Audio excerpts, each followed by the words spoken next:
Hi everybody, this will be a part 2 from this morning's. As you can see, it's still here, but I use eucalyptus and lavender oil, so it's eased it off some. But I'm going to discuss something about structural, so everybody will understand the difference, because everybody's different, so it can get on the table. Sorry I look like crap, and I don't care. That's called Lyme. Get over it. I'm angry. I'm frustrated, guys. Not with you guys, but with my family and relatives who have not given a flying flip to advocate. And it's not just me who has this illness. I have other family members who have it as well. Lupus, Parkinson's, MS, ADD, ADHD, bipolar, you name it, and nobody's advocating, and it's really just got to my nerves. But let me explain. So Jen, this is explained to you, but also to everybody else. God, my eyes. Mine is structural. Let me explain my backup history, guys. I was born with club feet, which is back in those days, and if you research, is one of the #1 signs that a child will have adolescent scoliosis. Okay? So I was put in the Diane Brown leg braces from 3 to 5 or 6 years old. My feet still have bow in them, and my toes, my pinky toes, you could tell, are messed up from it. When I was 13, we were in a vehicle, me and my friends. Their father wrecked us. I went through the windshield, hitting 90 miles an hour on a concrete bridge, slung out in the river, good 100 yards. And when I had went to the hospital and everything, they said that my spine was bruised at the time. That was when I was 13. Now, at the same time as age 13, I had an accident in school where we played this throw frisbee in PE class, bend over, catch it, try and race back to the fastest to the other end of the... Well, as I bent over and my friend bent over, we didn't notice it, and my head, because here's my legs and here's my neck, I bent over and my head literally rammed inside her guts, and it paralyzed me from waist down. And it was Dr. Shepard, Dr. Shepard here in Tennessee, who did x-rays and found out I had adolescent scoliosis. So there you go. And then that turned into disc degeneration and spinal cord compressions, bulging disc. Oh my God, excuse that word, but pinched nerves, sciatic, you name it, I had it. So from 13 on is when I dealt with it, and also I had Lyme because the way my doctors and all discussed it as far as my history goes back, I either was born with it or I contracted it when I was young, because I lived in Florida. We played everywhere, and we had many tick bites. So Lyme really wasn't something discussed in Florida, really. And I know I contracted it first time, either born with it or contracted it when I was in Florida. And I don't doubt a lot of my family, cousins, and everything don't have it either, but I don't know. They just never went and got it checked. But back on me. Then when I was...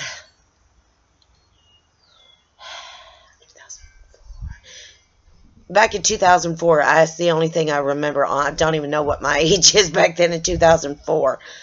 I think, yeah, it was 2004. A 16-year-old had a head-on collision while I was at a stop sign and hit us. And my two kids, my eldest and my youngest, and my middle child. So it was my youngest son, my daughter, and my eldest son was in the vehicle, and when she hit us, she rammed on the driver's side, which is where I was, and it impacted so hard, and she ran up against the driver's side, it fused to my vehicle. Now, I did not know I was injured or anything at the time until I had to crawl out the passenger seat and stood up. I had no clue. All of a sudden, I had this horrible pain and didn't know what it was, and got took to the hospital, and they said I had a at the time they said, "You've got a raw neck." Boy, and that was in Tampa, Florida's hospital. Not the big part of Tampa, Florida, but it would be Hillsborough County. You got a raw neck and a fractured left ankle. Okay. Well, the problem was it wasn't raw neck. I actually walked around for almost a year with a broke neck. And I reached above my head and grabbed a glass. And as I reached up, I also leaned my head up, and it shot pains through me. My whole right side, because it always hits my right side, I've noticed. My whole right side went paralyzed. And my 15-year-old, he was 15 at the time, had to drive me to the hospital in Hillsborough County. Again, raw neck. You just got a raw neck. Because I was so inflamed. My muscles around my spinal, my vertebrae and spinal cord was so inflamed. These doctors just went, raw neck, bye. That's how they felt. And I left that hospital still paralyzed. And my 15-year-old still had to drive me home. So it took me 6 months to find Florida Orthopedic Institute. And it was in downtown Tampa. And I brought them all the records of showing everything. I had already had MRIs and x-rays and CT scans with and without dyes.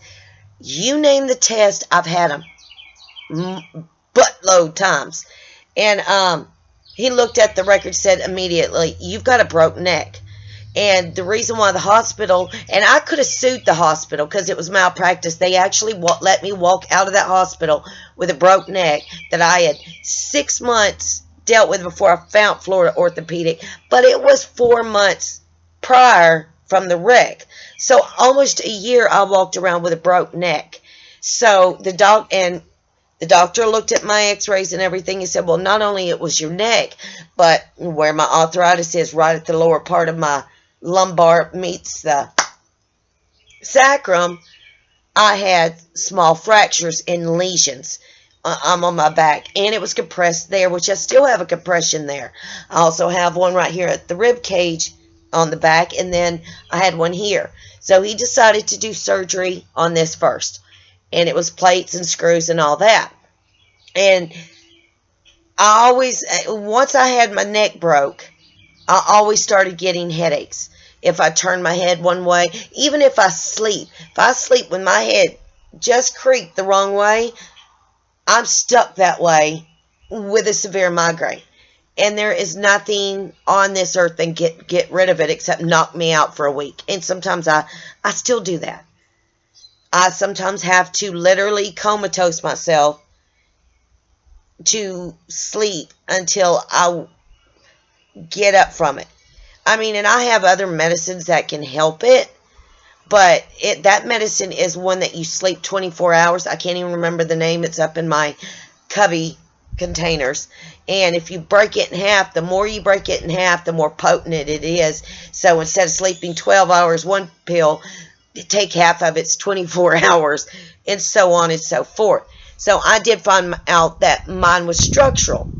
And then I had to have surgery, which I have rods and everything in from here down to my lumbar due to more compressions, more fractures and everything, which, to be honest, just the neck surgery never really helped. It eased it a little bit, but in my aspect, it made it worse because now I have another neck compression, and I also have now cervical myelopathy.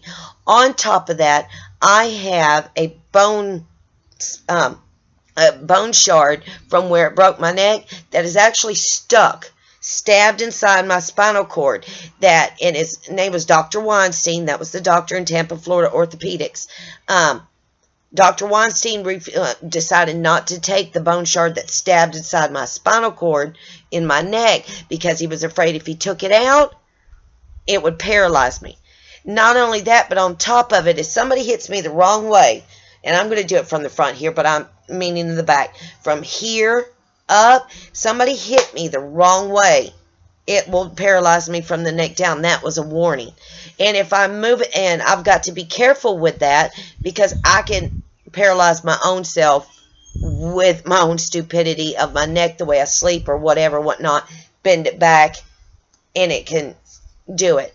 But the surgery still, years later, now I've got a new compression, a new fracture below where they fused, and I do have fractures and 2 more spinal compressions in my back. So mine is structural when it comes to certain migraines. And then, you know, I have the 2 new versions of migraines I have. So, and then I went and got MRIs, another set of MRIs, and then they ended up finding out, you know, about my bone marrow issue. Still didn't know we had Lyme.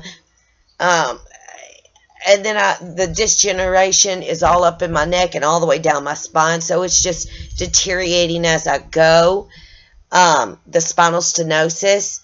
The arthritis is ridiculous in my spine. But my worst spot is starting at T9 all the way to lumbar, or all the way down to L2. That's the worst part of my Lyme arthritis. So, and the affection, without them knowing I had Lyme disease, it also, while it was infecting my bone marrow, because I've been on bone marrow treatment since 2004, 2006, and I do have leukemia in my family too, so I've been on treatment since then and been doing good, but unbeknownst to the Lyme, it spread into my rib cage too, and I have bone. Now, bone, it looks like masses, but it's actually extra growths of bone that have fused my ribs together with like bone spurs, but they're not bone spurs. They're bone masses is what you'd call them. I can't remember exactly what they call them, and which turned into osteopenia, which is in my rib cage.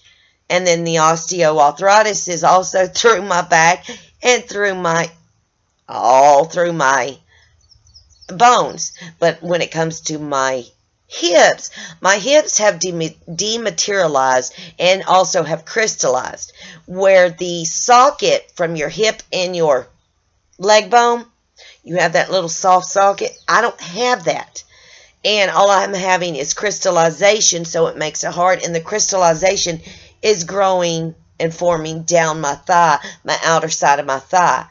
And sometimes that causes, here's a TMI, my private parts to go numb for days, from hours to days. Bad. I mean, I could literally cut it off down there and never feel it. It goes dead. And then, so yes, this is structural for me, so I usually know if it's the Lyme causing the migraines, or if it's because I either looked up too much. I can literally do this and look up and hammer something, and it will put pressure from under my breast up and cause issues. Usually that afternoon to the next morning is usually when I feel it, and I usually go, I'm going to regret that the next day, and I usually do.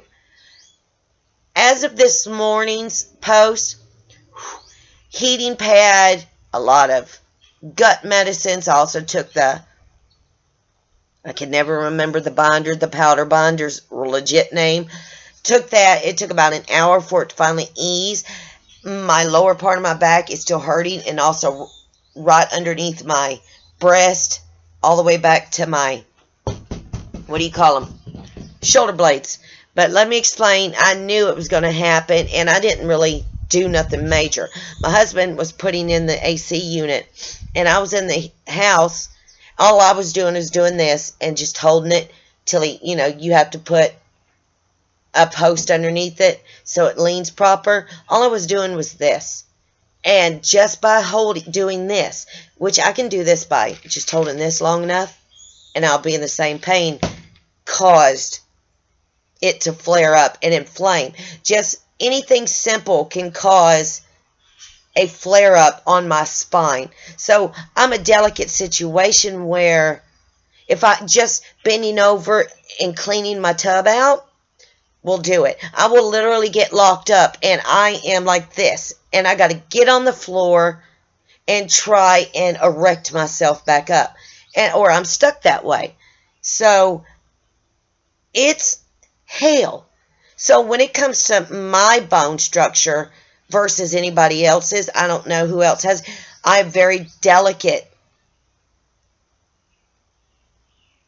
bone structures, because not only the Lyme, but the osteoporosis and the disc degeneration, which is not just in my spine, it's everywhere, has really made my bones very brittle and very delicate and very easy to irritate, which will cause inflammation, which will cause me to have severe pains up and down, and sometimes paralysis where I'm stuck. And that's how that goes. But I know this is running a little bit longer, but yes, my head's still right here.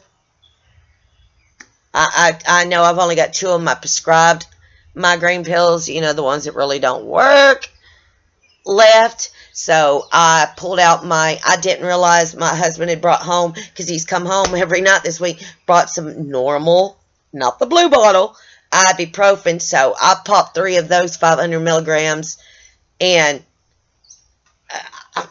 I ended up taking a small bite of some dark chocolate, semi-sweet dark chocolate, because usually it's either that or I got to drink a root beer to help with my migraines. Sometimes when they're too bad, because it's also because I have where I create too much. I create too much insulin in my pancreas, but I don't have enough sugar in my system to balance it out, and because I don't eat proper, it causes migraines too. So sometimes I've got to drink, and the only thing I drink, if it's a soda, is maybe this much of root beer, whatever that root beer is, Barks root beer, or a small little piece of chocolate to help get me back balanced. So I mean, I ate a little bit of chocolate and I sipped on a little bit of root beer, took a couple ibuprofen, one of my because I only had 3, so now I got 2 left, one of my migraine pills, and it's eased off some. I just now finished taking my allergy and mold shots just now before I started this video. Today's an overcast day. We got rain coming in tomorrow. I think it's tomorrow, sometime tomorrow. But that's why when I say structural, it could be, they can actually say you just have your muscles are inflamed or irritated, but a lot of the doctors just want your money and don't really look at what's going on, and you really can't see a lot of structural damage through x-rays, okay? And that's being honest. MRIs and CT scans, or God forbid, I can't even remember which one this was. I was laid on a cold table, and at the time, this is how also we found out about my broke neck, because I went through physical therapy, heat massages, cold massages, put on a rack, and had my neck literally put on a rack and stretched. I went through it all through physical therapy before to get surgery, and none of it worked. But they had laid me down on a flat table, stomach down, with my head down, and they put a 12-gauge needle in the back of my neck and injected dye so they could see. And that was the only way. And I can't even remember tests. I'd have to pull up all the records, and that was 2004. That was the only way they could see literally how severely broken my neck was. And I can't remember what it was, but I know it was a 12-gauge needle put in my spinal cord and injected. And once it hit my brain, the dye hit my brain, I started screaming. So they had to tip me up so it would flow out of my brain. But they had to keep me at a certain level to be able to have it come through here. And then that's how they also found it showed about the fractures and everything going down in my spine because I also have spinal fluid, that I have leakage of spinal fluid. So that doesn't help on top of it. So, yes, I have a structural migraines plus the hemiplegic migraines plus the Lyme migraines. Yeah, so I have a very frail bone structure, but I just keep on going. I'm going to go happy if I got to go happy. I'm not going to go downhill that way. I'm not going to live in my house and die. I'm going to die the way I want to, and I'm sorry if you take that wrong. But I'm still hurting. I'm not as bad because I use my eucalyptus and my lavender oils. So it did ease it off, putting it on my temples, and then I put some eucalyptus right here, and then I put the mixture of both right here at the nape of my neck, because right, I don't know how to explain this, right here, right there, you can actually feel where my vertebrae has, here's my vertebrae, there you go, there's my vertebrae. And where I just pointed to, here's this one vertebrae, it has slid in. So it's the vertebrae like this, and then back to normal. Not only that, I have kyphosis, which is mild, and I have lordosis, and I have reversal lordosis. I mean reversal of my lumbar reversal, where my lumbar is not proper, it's in a reverse state. And nobody really pays attention to my back, but I do have kyphosis. Not only that, but my cervical area is actually twisted in some way. So that's why I say structural. But I'm sorry this was long, but I will say I am going to make me a post to Facebook because I am very upset with my family and relatives. And it's been coming for a long time. I've not had a phone call, a letter, a checkup, a message, nothing from any of my family in over 2 years. And I'm very upset, but if they need anything and they want something, that's when they want to contact us. And I'm going to put this, and whether you take it rudely or not, if you weren't here when I was healthy and doing okay, even on my bad days, but our bad days are scale 5 to 7 is a normal day to us, normal Lyme day. If you can't be here or contact me on my level 5 to 7 Lyme day, don't be here when I get sick, because you weren't here when I was okay. And that's just how I feel, and it's depressing that the next time they'll be around is when I'm dead and in my grave, and I don't want them there. When I'm dead, I want you here now. I want a phone call. I want a letter. I want a message. I want to be, hey, how you doing, Mom? Cousin, aunt, sister, brother, how you doing? And I'm upset because my whole family literally stopped. I used to talk to my family every day, more than an hour a day with each. And then when I stopped being able to go and do and run and run and run and run and watch their kids and go to all these meetings and plays, and they turned their back on me. And there is no phone calls. Hey, Mom, how you doing today? There's nothing. Hey, Mom, do you need me to come up? How bad? Nothing. And it has completely infuriated me. To the point where, if you're not here while I'm doing good, I don't want you there when I'm gone. Don't come and give me your sympathies. I'm so sorry, Mom, you're feeling bad. And, you're nearing the end. Where the hell were you when I was on my good days? Sick, but on my good days. Where were you? It works both ways. I have multiply called and written a message and not one reply back. So I'm pissed. I'm angry with how we are completely, what's the word? Not annihilated, but I feel annihilated. Boxed in as if we are a dirty secret and a disease that can spread just by being around people. And we lose so many family and friends because We can't do what we used to do. Run, run, run, run. Go, go, go, go. And I am infuriated because now I'm at the point in my life where I am so ill. And I am fighting so many battles. And the only people I have to depend on and talk to and cry with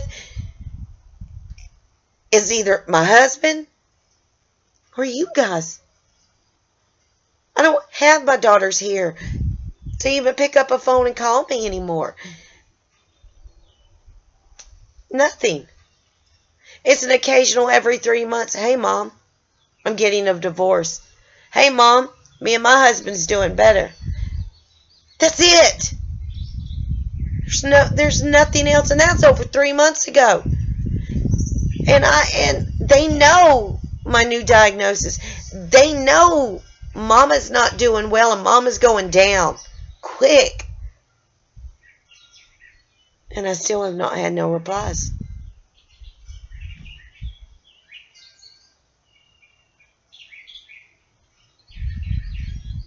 I promised I wouldn't cry on this video. It is heartbreaking that the loved ones in your family that you raised and your best friends that you've had are no longer your best friends, and your children have vanished from your life and left you alone. But if I won the frickin' lottery, they'd be here in a heartbeat.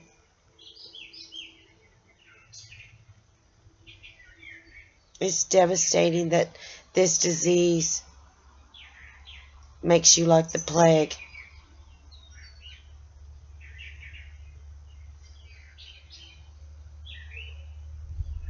I've lost my family due to this disease. And I know it because they sure the hell don't call and check up on me. Even though I call and message them with no replies and no answers back.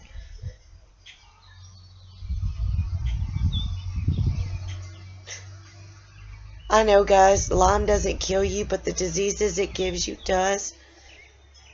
And when you get to that limit where you're at, where I am,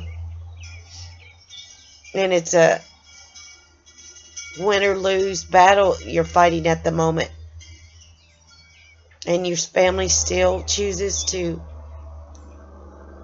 not listen, not see, not hear, it makes you not even care to fight. Why? Why do you want to fight? Because nobody else gives a damn, especially your family. Otherwise, they'd be here. They'd call you. They'd message you. Where are they? But I have a family, and it's you guys, and that's it. And it's heartbreaking.